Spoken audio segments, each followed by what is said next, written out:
We shall now address a risk factor for many banks under the subject Applied AI for Fraud Prevention and Detection. And to do the honors, please welcome, with some emojis, Mr. Chris Sharma and Mr. Majid Masur from Canonical. Over to you, gentlemen. Thanks, Vivendra, for the introduction. Very good morning to you all. I'm Chris Sharma, Financial Services Sector Lead at Canonical. I'm joining you today from United Kingdom, along with my colleague Maciej Mazur, AI/ML Product Strategy Manager, who is joining us from Poland. Thanks to Oman Data Park and Oman Banking Association for organizing this event. It gives us immense pleasure to be here with you all and share insights on how open source AI/ML solutions can assist banks in fraud prevention and detection. The Sultanate of Oman has positioned itself as one of the most recognized countries for open source expertise in the Gulf Cooperation Council region. Free and open source software initiative in Oman was launched way back in 2010 with a broad objective to encourage innovation and boost industry adoption of open source technologies. Open source is everywhere. A recent report by the Linux Foundation and the Lab for Innovation Science at Harvard highlights that open source constitutes 80% of any given piece of modern software.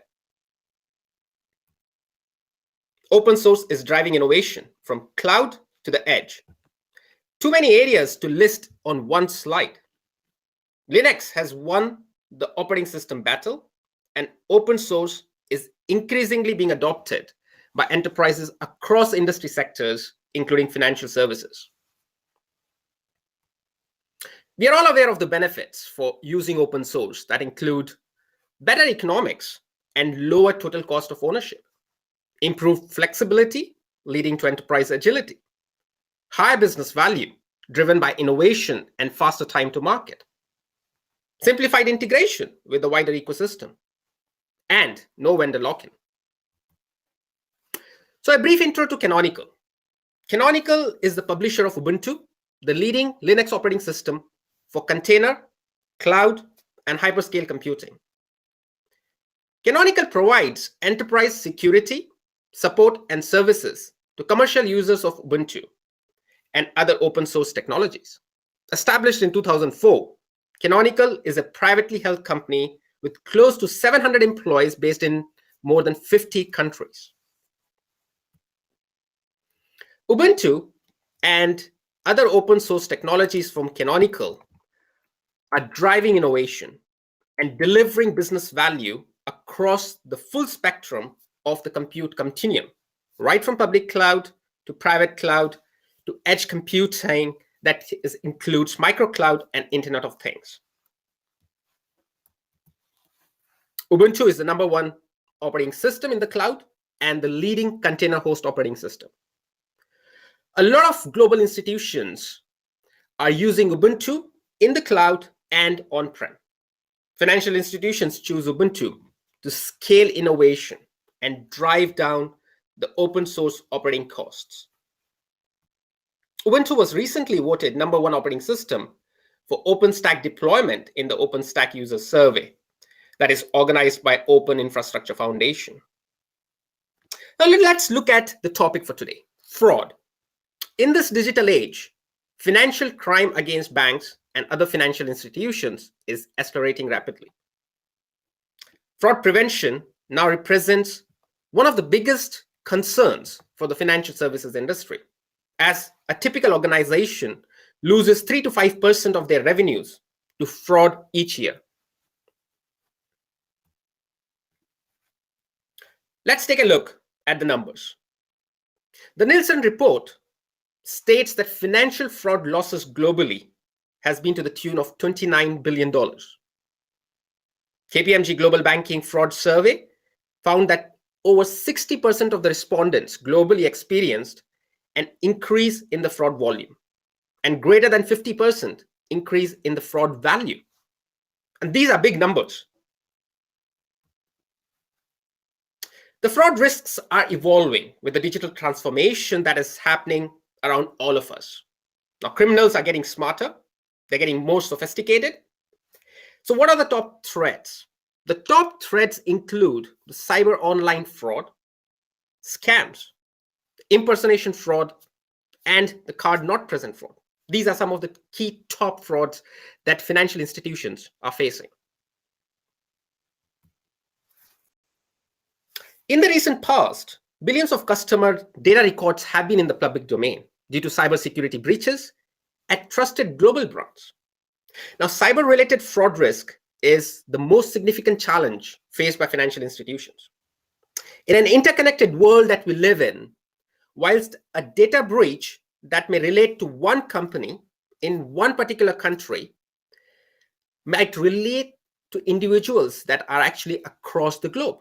And through these data breaches, cyber criminals are able to get hold of vast quantity of information about the customer, which can then be used to facilitate identity theft, social engineering fraud, and unauthorized push payments, where personal data is used to gain a customer's trust or facilitate the takeover of the customer accounts. Now, banks globally are seeing an increasing trend in scams. Fraudsters are manipulating and coercing customers into making payments to them, bypassing the bank controls. Now, let's look at open banking. Now, open banking is considered another significant threat in fraud risk by banks, because banks across the globe are opening their doors to third parties to access their customer data. Financial institutions need a paradigm shift in their approach to mitigate fraud risk.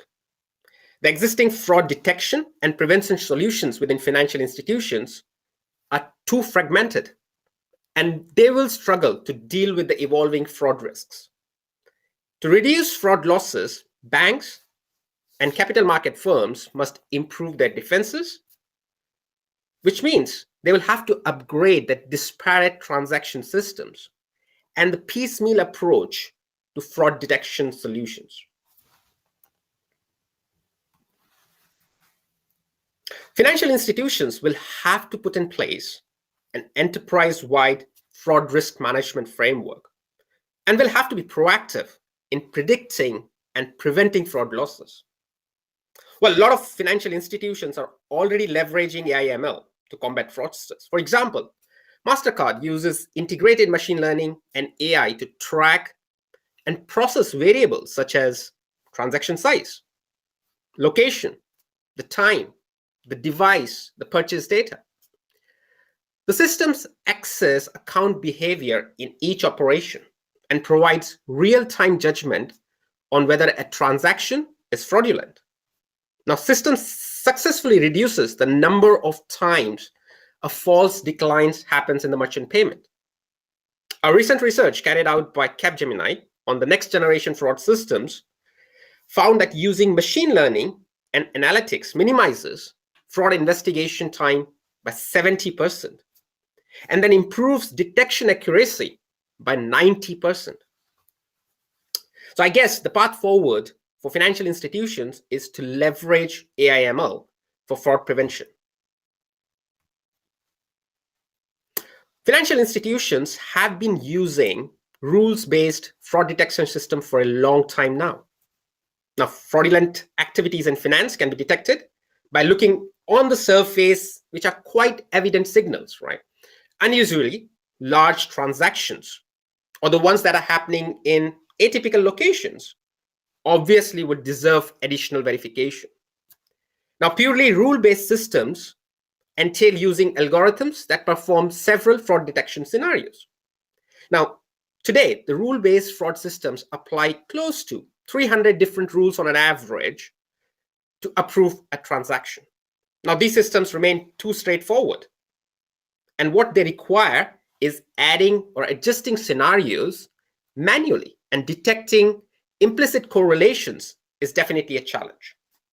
And on top of that, the rule-based systems often use legacy software that can hardly process real-time streams of data, which is critical for the digital space that we live in.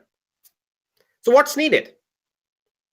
Dynamic rules with self-improving algorithms and the fraud detection systems that are intelligent. They are scalable and they're able to prevent fraud in real time. So let's look, the focus for the banks and financial institutions will have to be moving from fraud detection to fraud prevention. Banks will have to get better at fraud prevention. And machine learning-based fraud detection systems will be able to decipher subtle, hidden events in the user behavior that may not be evident, but signal possible fraud. So here is a high-level view of machine learning. And in this example, it's about supervised learning. So where does this begin, right? It begins with understanding the data set and making sense of it. The data needs to be processed and it has to be in the right format, and which is in machine learning language, it's called feature engineering, for it to be ingested into a system to algorithmically discover those hidden patterns. Now, the generalized machine learning model to identify those patterns will lead to detection of the fraudulent transaction versus whether it's an honest transaction. And this is binary classification, right? Either it is fraudulent or it's an honest transaction. So it's a binary classification model, which is based on the data that you receive, and that data is referred to as training data. So with multiple iterations, the model is improved and ensuring that the model is a good journal model that can be applied to the data which you have not seen. And that will help banks to make better predictions and prevent fraud. Now, it's clear machine learning allows for creating algorithms that process large data sets with many variables and help find hidden correlations between user behavior and the likelihood of fraudulent actions. Another strength of machine learning systems compared to the rule-based ones is faster data processing and less manual work. So at this point, I think to talk more about machine learning operations, and why Canonical, I'll hand it over to my colleague, Maciej Mazu. Over to you, Maciej. Thank you, Chris. So basically, what I wanted to tell you is a little bit of a story. My background is being a data scientist, and earlier I worked on building fraud prevention systems for big UK, US transaction providers and Swiss banks. So basically, I burnt myself a few times, and I want to tell you how not to do it and how to correctly set up everything. So let's look at the machine learning process components, what's important. So in order to basically make any kind of fraud prevention system, you start with the data. You need to gather data from multiple different data sources, different types of databases, and not always databases. Sometimes these are data coming from an API or from a flat files. Then you are looking into finding features in this data, which basically is which column is important and why, maybe connect two of them. And then you build your model, either if it's like a simple decision tree or even more sophisticated model. It gets more and more complicated with current regulations because you need explainable AI, you need to tell people why the model made a decision and so on. So there is a lot of sweat and tears involved.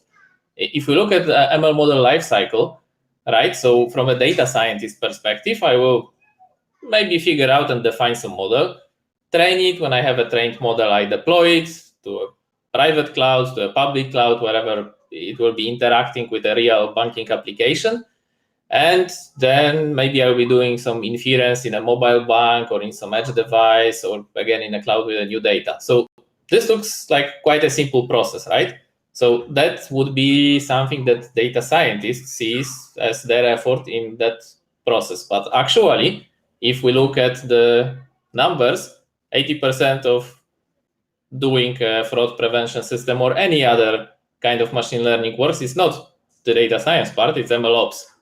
And it's not that easy, actually. So if we look at the current setup, how people try to set up MLOps, they take the data, they do some EDA, exploratory data analysis, they go through a standard steps, probably in a Jupyter notebook or a tool like that, doing the data wrangling, prepare the data, train some model, evaluate it, maybe run it in Circle for for some time, then export a trained model in a format that is understandable. They put it on some storage, usually like an S3 blob or a partition somewhere in the local file system, and then say, okay, goodbye, I did my work. And the guys on the other side from the DevOps team or IT and operations, they just take a model and serve, which is almost never working, this kind of setup. And it's completely wrong because you don't get any feedback from the real field. It's not well tested. You don't get reproducibility. You get a bus factor 1. You lose your data scientist. You lose entire work. So that's something that definitely you should not be doing.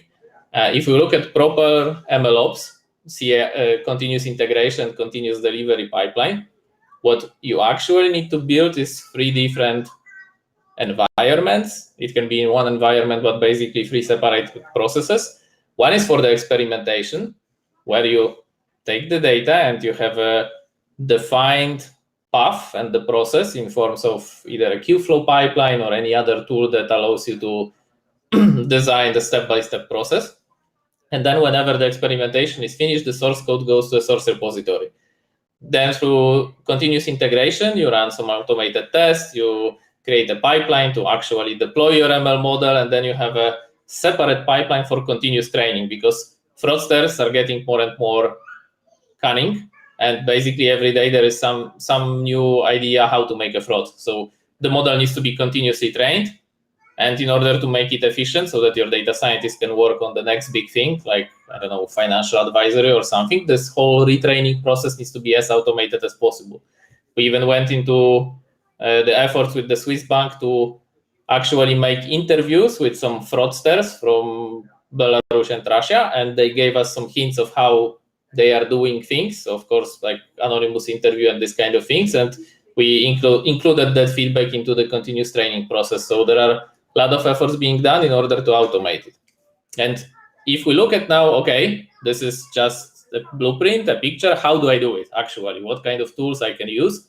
So basically, all large-scale compute is moving to Kubernetes, because this is a common language, like English in business. If you have a Kubernetes, like a container, you can put it on a private cloud, you can put it on a public cloud, you can even put Kubernetes-based infrastructure on the Raspberry Pi with microcade. So basically, from the beginning to the end of compute continuum, you can do it.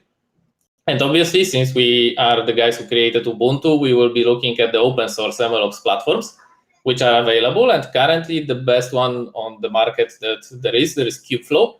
Kubeflow is a project which was started by Google and now is contributed as an open source one to the community. And it's basically an integrated thing. It's not the full MLOps tool. Kubeflow is a tool to build these pipelines. So when I show you this colorful graph of what steps are in the process, you can actually express this kind of pipeline in a code.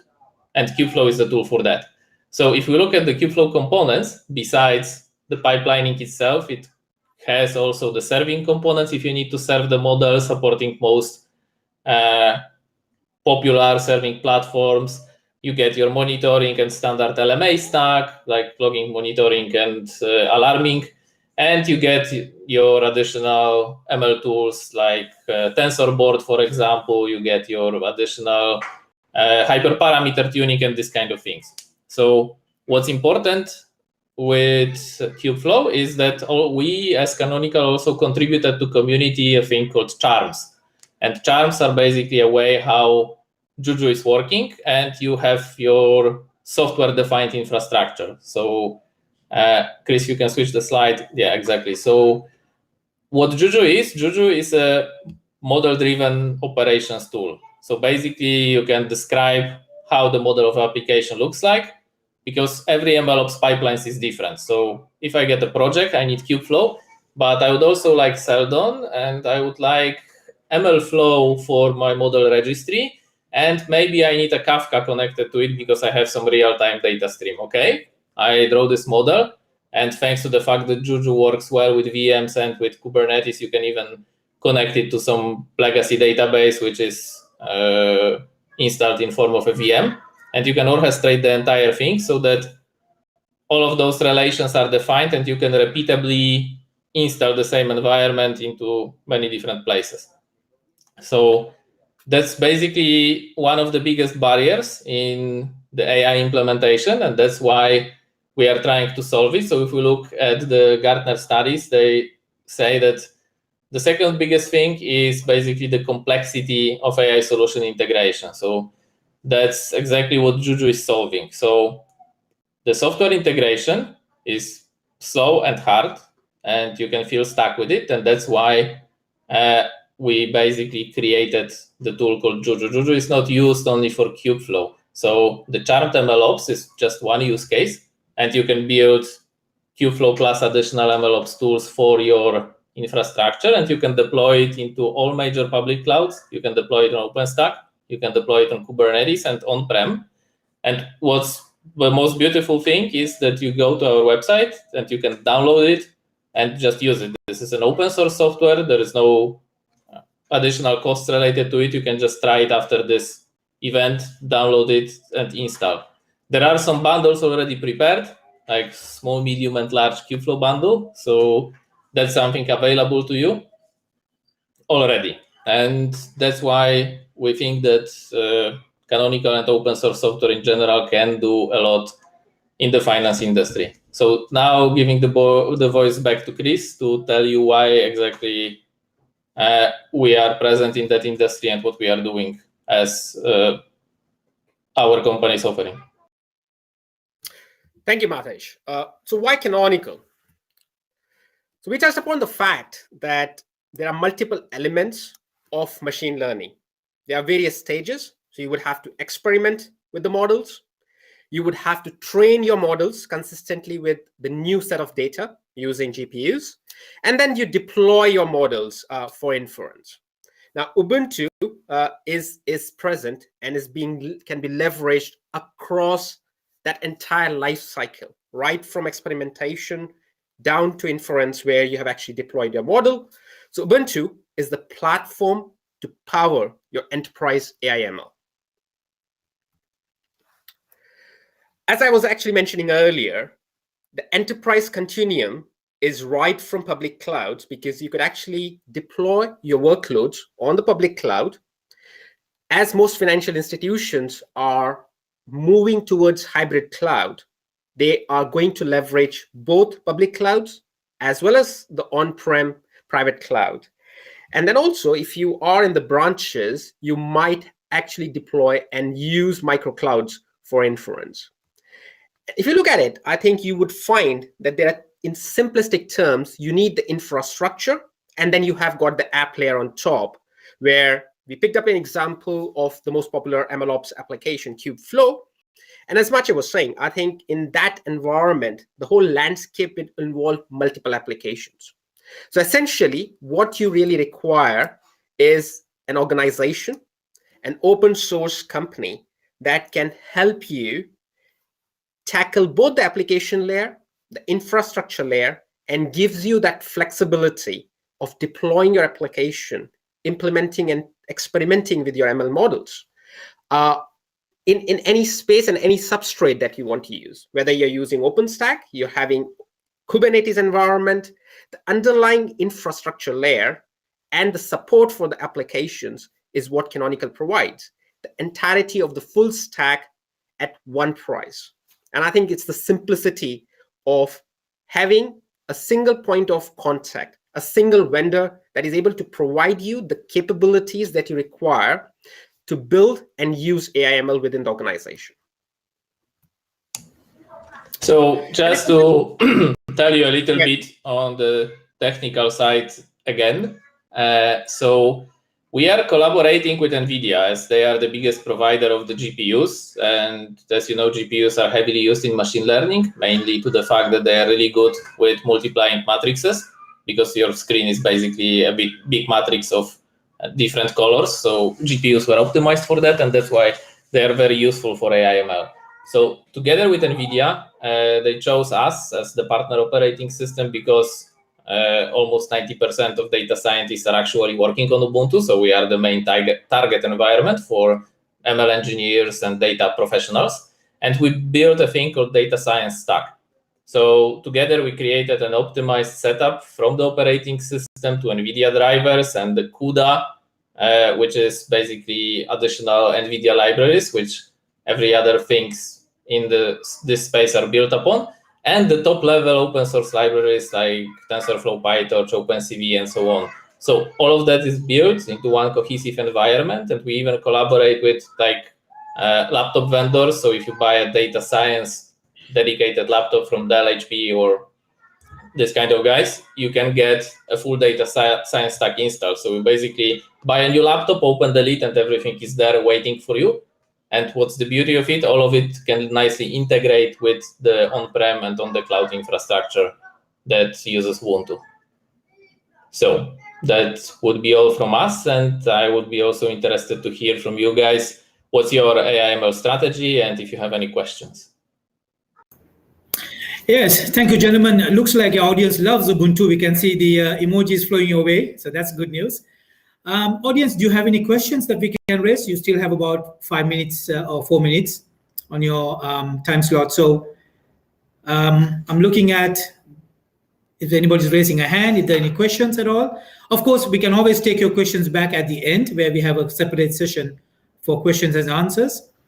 And anyone? Okay, great. Nobody for the moment, but gentlemen, thank you very much for your time.